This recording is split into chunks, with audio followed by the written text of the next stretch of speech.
Olá! Já pararam para pensar em como a gente forma nossas certezas sobre o mundo? Sabe, desde uma receita de bolo que funciona até a teoria da relatividade, a humanidade foi criando jeitos diferentes de entender as coisas. E hoje a gente vai dar uma olhada nessas 4 grandes lentes do conhecimento. Então, vamos lá. A pergunta que não quer calar é: como a gente sabe o que a gente sabe? Parece simples, né? Mas a resposta mostra que existem vários caminhos diferentes para a gente chegar no que chamamos de verdade. É isso que vamos destrinchar aqui. Para organizar essa nossa conversa, vamos pensar na ideia de lentes. Pensa que cada tipo de conhecimento é uma lente diferente, sabe? Um kit de ferramentas que a gente usa para interpretar o mundo, muitas vezes até sem perceber. Vamos conhecer a primeira. E essa primeira lente é, sem a menor dúvida, a mais comum de todas. É aquela que a gente usa todo santo dia no piloto automático. A lente da experiência, que a gente chama de conhecimento empírico. Esse aqui é o saber que vem da prática, do nosso contato direto com o mundo. É o famoso aprender na marra, aprender fazendo. Não está nos livros nem num laboratório. Está na vida, na base da tentativa e erro para resolver os pepinos do dia a dia. E como é que a gente reconhece esse conhecimento? Bom, ele é super pessoal, muitas vezes meio bagunçado, sem um método, e por isso mesmo ele pode falhar. Como ele nasce da experiência de cada um e não de um teste super rigoroso, ele pode ser bem impreciso e, claro, tá cheio das nossas emoções e dos nossos valores. E esse exemplo aqui é perfeito. Imagina um agricultor que, sem nunca ter pisado numa faculdade de agronomia, sabe direitinho a hora certa de plantar e de colher. De onde veio esse saber? Veio da observação, da repetição, da experiência de anos e anos. É um conhecimento prático, super valioso, mas que funciona ali, naquele contexto específico. Beleza, saindo um pouco do mundo prático, da mão na massa, a gente vai agora para 2 lentes que funcionam mais no campo das ideias, das crenças. São as lentes da mente. O conhecimento que vem da razão e o que vem da fé. E olha, muitas vezes os dois estão aí, convivendo ou até brigando para explicar as grandes questões da vida. E aqui o contraste é gritante. De um lado, você tem o conhecimento filosófico, que tem a dúvida como seu principal motor. Nada é sagrado. Tudo pode, aliás, deve ser questionado. Do outro lado, tem o conhecimento teológico, que é construído em cima da fé. E aqui existem verdades absolutas, os dogmas que não se questionam. Então, vamos focar primeiro na filosofia. É um jeito de conhecer que tenta entender a realidade usando a lógica, a reflexão. O foco aqui não é em coisas que a gente pode pegar, que pode medir, mas sim nas próprias ideias, nos conceitos, nas grandes perguntas da vida, tipo, o que é justiça, o que é ser feliz.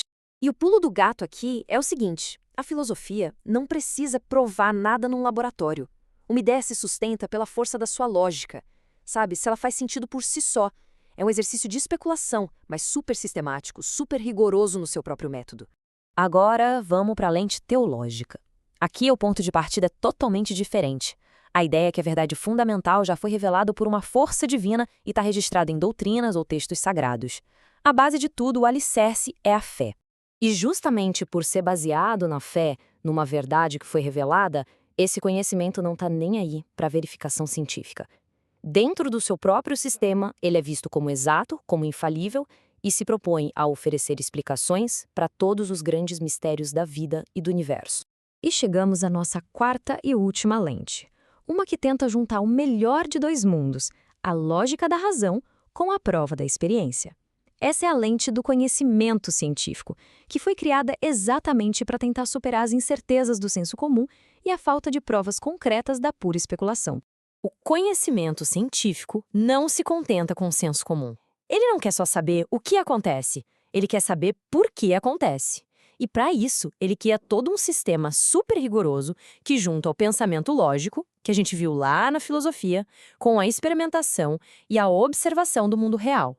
A ciência é metódica, sistemática e, o mais importante de tudo, verificável. Qualquer pessoa, em qualquer lugar do mundo, tem que ser capaz de repetir um experimento e chegar no mesmo resultado. E aqui vem um ponto que muita gente acha estranho. A ciência é falível. Sim, uma nova descoberta pode simplesmente jogar por terra uma teoria antiga. O conhecimento científico está sempre em construção. E esse fluxo aqui mostra o motor da ciência funcionando, o método científico. Tudo começa com a observação de alguma coisa. Daí, a gente cria uma pergunta, uma hipótese. Depois, essa hipótese é testada até não poder mais. Se ela passar em todos os testes várias e várias vezes, ela pode virar uma teoria. É um ciclo que não para, de perguntar e testar. Tá, mas e daí? Para que serve isso tudo? Bom, a criação de uma vacina é um exemplo perfeito. Não é senso comum, não é só uma ideia genial e, definitivamente, não é um ato de fé. É o resultado de anos e anos de observação, hipóteses, testes super rigorosos e verificáveis que, no fim das contas, criam algo que salva vidas. Certo, a gente já viu as 4 lentes separadas. Agora vem a parte legal. Vamos colocar todas elas lado a lado para entender direitinho onde cada uma se encaixa.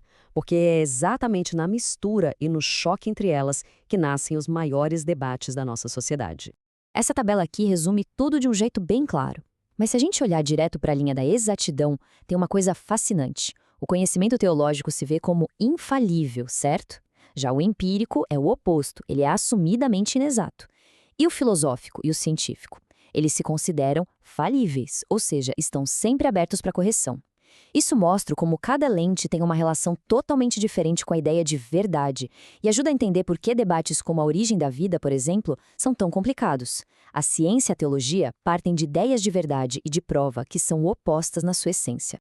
Ok, muito legal tudo isso, mas por que isso importa na vida real? Qual é a aplicação prática de entender essas 4 lentes no nosso dia a dia? É o que vamos ver agora. Pensa assim, entender essas lentes é como ganhar um mapa para navegar nesse mundão de informação que a gente vive. Ajuda a gente a sacar qual é a base de um argumento. A pessoa está falando com base na experiência dela, na fé, numa lógica ou em dados científicos. Sacar isso já nos ajuda a avaliar melhor as informações, a entender debates complexos e até a conversar de um jeito mais produtivo com alguém que pensa diferente. E para fechar, fica aqui uma reflexão. Num dia normal, desde a hora de decidir se leva um casaco ou não, até formar uma opinião sobre uma notícia, qual dessas lentes será que a gente mais usa? Não tem resposta certa, claro, mas pensar nisso diz muito sobre como cada um de nós constrói a própria realidade.